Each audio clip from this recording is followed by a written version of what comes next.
partly cloudy. A slight chance of showers in the afternoon. Highs in the upper 70s. Chance of rain 20%.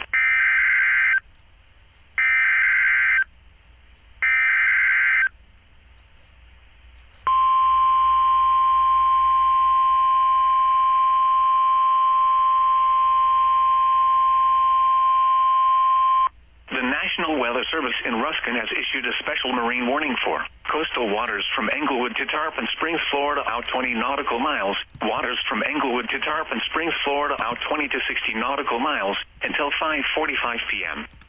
At 5:11 p.m., a strong thunderstorm capable of producing waterspouts was located 27 nautical miles west of Egmont Key, moving east at 40 knots. Hazard: waterspouts and wind gusts 34 knots or greater. Source: radar. Impact: waterspouts can quickly form and capsize boats, damage vessels, and create suddenly higher waves. Make sure all on board are in a secure location and wearing life jackets.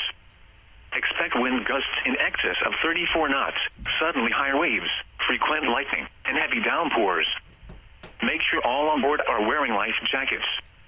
Locations impacted include Treasure Island Reef, Manatee 3 Mile North Reef, Indian Shore Reef, St. Pete Beach Reef, Madeira Beach Reef, Passagril Reef, Manatee 7 Mile North Reef, and Indian Rocks Beach.